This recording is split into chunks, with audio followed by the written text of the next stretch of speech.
नमस्कार, मैं विशाखा शर्मा स्वागत करती हूं आप सभी का न्यूज में।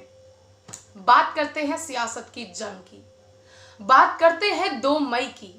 2 मई को होने वाली सियासत की जंग ने पूरे हिंदुस्तान को हिला करके रख दिया है, झंझोड़ करके रख दिया है पूरे हिंदुस्तान को। जी हां, उसी 2 मई की हम बात करने जा रहे हैं, जिस 2 मई को चुनाव आयोग से लेकर सारी सरकारों ने इस देश के साथ दगा किया। जी हां, वही 2 मई। बात तो आप समझ ही गए होंगे, बता देती हूं फिर भी। बंगाल में ममता बनर्जी बहुमत के साथ जीत चुकी हैं। मोदी जी की सीटें भी बढ़ी। जी हां, रैलियां काम तो आई, पर बंगाल में धमाल नहीं मचा। बंगाल में सीटों का औसत कोरोना के कहर से जलती चिताओं से तो कम है, बहुत कम है। मगर ममता बनर्जी 200 सीटों से बहुमत हासिल कर चुकी है। और यही बात करें मोदी जी की, तो हां, आधे से कम 80 सीटों पर तो जीत उन्होंने भी हासिल की है।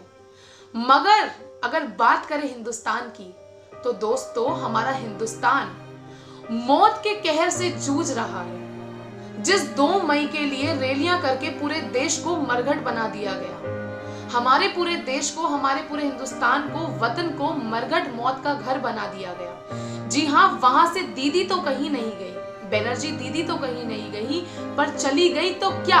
चली गई तो खुशियां, चले गए तो चिराग। जहां बंगाल में दीदी की जीत की खुशी पर घी के दिए जलाए जाएंगे, वहां पर उन घरों का क्या उन घरों का जिन घरों के चिराग ही बुझ गए।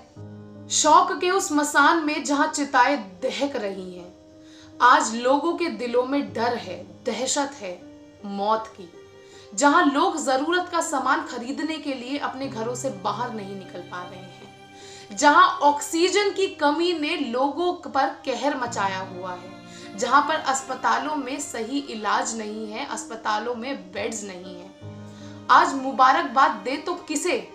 मुबारकबाद दे तो ममता बनर्जी को, या मुबारकबाद दे मोदी जी को, या मुबारकबाद दे उस चुनाव आयोग को जिसने सफलतापूर्वक चुनाव तो करवा दिए, मगर उफ तक ना की मौत के कहर पर, उन 2 लाख मौतों पर जो इस देश में धधक रही है। जान जाए पर चुनाव ना जाए, देश जाए पर गद्दी ना जाए।